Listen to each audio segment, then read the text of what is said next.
오늘이 좀 바람이 부는 날이에요. 네. 아침에 우리가 이곳에 오게 됐는데 딱 조용히 들어보면 파도 소리가 들리고 예. 저희 뒤로는 또 보면 송악산이 보여요. 뭔가 힐링이 되는 느낌이 들지 않나요? 그렇죠. 탁 트이는 느낌이 드네요. 네. 저는 제주에서 제일 아름다운 곳 중에 하나가 이곳인 것 같아요. 저랑 마음이 통하셨어요. 저도 대한민국에서 가장 아름다운 길 하면 항상 이곳을 정하거든요.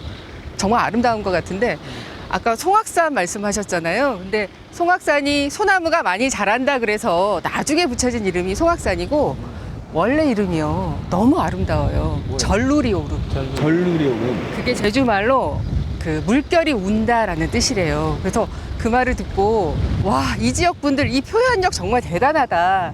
지금 우는 소리가 막 들리는데? 무슨 소리야? 우는 소리. 우는 소리. 막, 네. 그래서 우리가 송악산이라고 해도 좋지만 우리의 이 아름다운 전루리오름 이거 많이 불러야 되겠다라는 생각을 했어요. 모슬포라는 이름 자체가 모살, 제주 모래, 모살하고 개, 그러니까 포구가 합쳐져서 만들어진 건데 지금 저 모래 언덕 보이는 것처럼 그게 예전에도 이제 굉장히 많았다고 하는데 지금은 많이 사라지긴 했죠. 사라지긴 했는데 여기 와서 또 느끼는 게 뭐냐면은 지금 파도가 굉장히 많이 치는데 파도가 막 올라오네요. 네. 파도가 막 올라오네요. 우와, 큐사인 받고 들어오는 파도. 네. 그리고 이 일대 자리돔이 또 굉장히 크잖아요.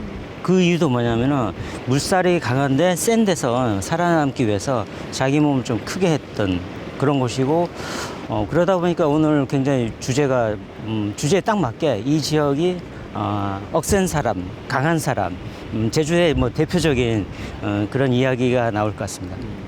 이 서정적인 이름의 아름다운 풍경이지만 이 아름다움에는 꼭 이면이 있기 마련이잖아요. 저는 모슬포 하면 가장 먼저 떠오르는 게 사실 방어였어요.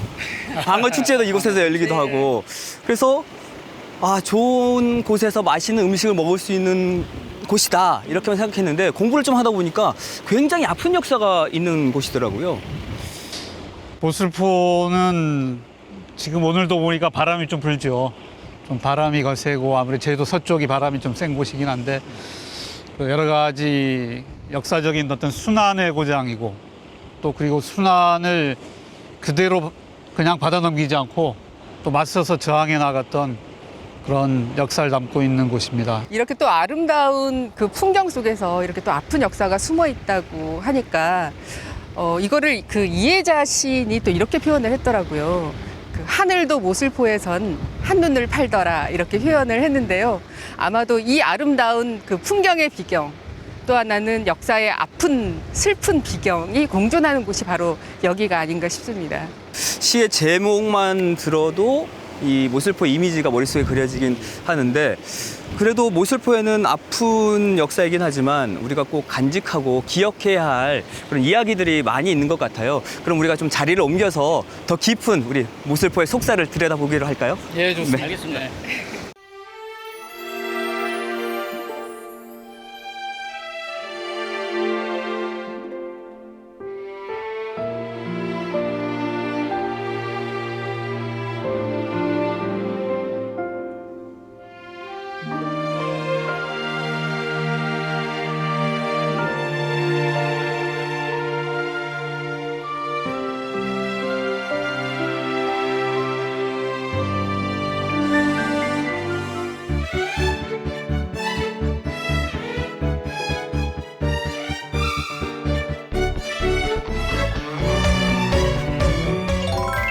자, 모슬포의 조용한 곳으로 또 자리를 옮겼습니다. 그래서 이제부터는 좀 모슬포에 대해서 좀 깊게 또 좀 자세하게 이야기를 나눠보고 싶은데 박사님, 이 모슬포라는 곳이 어쩌다가 그 제주의 다른 지역보다 더 혹독한 시간을 거쳐야 했나요? 아무래도 이 제주도 전체가 우리 한반도로 하면 변방이잖아요. 그렇게 취급을 받았는데 변방 제주섬에서도 또 더 말단, 마라도가 이제 우리 끝이라고 보잖아요.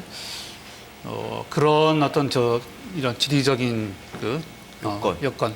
근데 바다 쪽으로 보게 되면 오히려 적극적으로 봤을 때는 진출의 교두보일 수도 있는데 좀 여기가 이 제주도가 좀 어려운 상황에 처해졌을 때는 이 바다로부터 외적의 침입이 찾았던 남중국과 그다음 일본으로 하면 그 규슈 지방하고 좀 가깝죠. 상당히 지리적으로 뭐 오히려 한반도 남부 지역 그 못지않게 가까이 갈 수 있는 곳이기 때문에 외적의 침입이 많았던 곳이 아닌가. 그래서 특히나 모슬포 하면은 뭔가 좀 어려운 그런 역사를 갖고 있다라는 그런 느낌을 많이 갖게 하는 것 같아요. 그러니까 지리적 여건이 이유이기도 하고 또 당시의 시대적 상황도 영향이 좀 있을 것 같아요. 예전 고려 시대까지만 해도 탐나의 전통이 쭉 이어져 왔었기 때문에 제주 사람들이 이 바깥으로 나가는 걸 두려워하지 않았습니다. 그런데 조선 왕조는 이 뭔가 이 뭐랄까 바다를 상당히 경시했던 그 왕조 같아요. 그래서 뭐 제주 사람들의 어떤 그 출륙을 또 원천적으로 200년 동안 또 막아버리잖아요. 네네. 출입금지령 다 아시다시피 그런 속에서 이 모슬포 이 대정 사람들은 좀 더 바다하고 친숙한 그런 분들일 텐데 해민 그 기질이 있을 텐데 그게 확 묶여져 버리고 그리고 수탈이 좀 많이 가해졌던 것 같아요. 이렇게 보면 토질이 좋아요. 그래서 오히려 농사가 좀 잘 되었기 때문에 특히 이 지역, 이 대정 지역에 대한 수탈이 가혹했던 게 아닌가. 예, 그런 역사가. 저도 말씀드리니까 대정이 굉장한 산업의 요충지더라고요. 그러니까 뭐 말씀하셨듯이 농사도 잘 되고 또 그 뭐랄까요 어른들 얘기 들어보니까 여기가 또 목화가 또 그렇게 좋다고 하더라고요. 그래서 예전에 제주 성안에서나 다른 뭐 정의원에서 큰딸 시집 보낼 때 꼭 대정 목화로 이불을 해서 보냈던 그런 풍속이 있다는 거 보면 정말 여러 가지 다양하게 많이 나왔던 것 같아요. 네. 고산 한경부터 해가지고 쭉 거의 몇 개 이렇게 오름만 빼고는 굉장히 평평하거든요. 밭농사도 굉장히 잘 되고 그러니까 아까 상대적으로 그러다 보니까 박찬식 박사님 말씀처럼 오히려 외구들 침입하기가 굉장히 좋은 여건입니다. 엄폐할 수 있는 그런 게 많지는 않아요.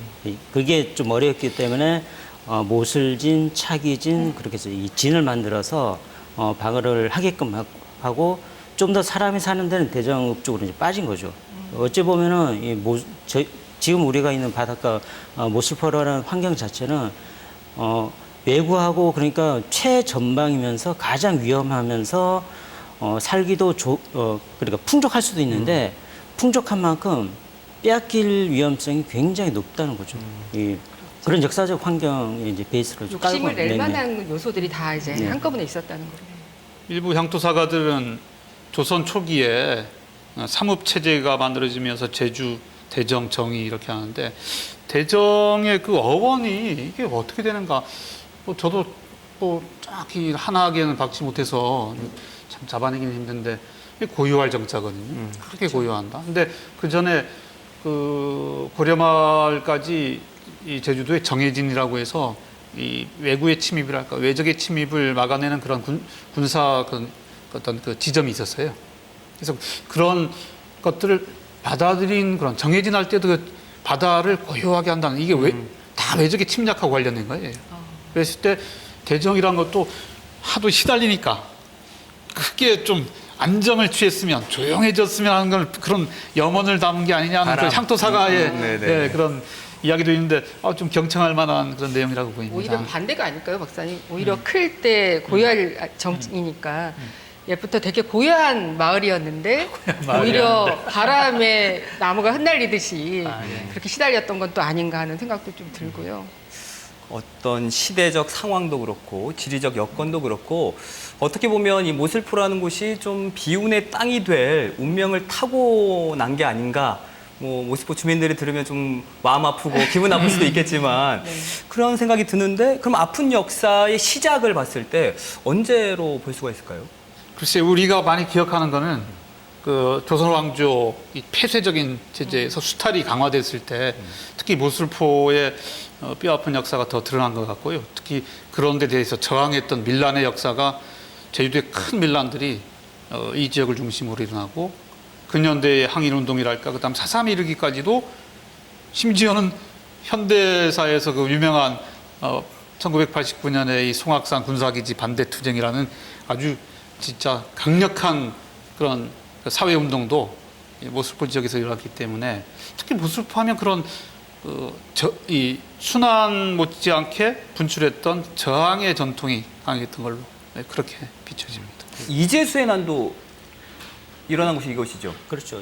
이게 제주도에 천주교가 유입되기 1898년이라고 하거든요. 그 3년 후에 신축년 1901년 그때 이재수의 난이 일어나는데 초창기에는 그러니까 처음 시작할 때는 이재수라는 인물이 드러난 게 아닙니다. 그때는 관노비 노비 이재수였고 거기가 드러나지 않고 워낙에 그때 프랑스 신부하고 천주교 또 봉쇄관 세금거두는 그런 학정이 계속 이어지다 보니까 그거에 반발을 하고 문제를 삼게 됐는데 그때 대정에서가 좀 문제 제기를 굉장히 많이 했죠. 많이 하고 그러면 제주목에 찾아가서 그러면 이 문제점을 해소하기 위해서 가는 와중에 또 역습을 당해서 대정 현 지역 이제 사람들이 죽고 그 1차 가다가 이제 끊어지고 이제 오대현이라는 그분이 이렇게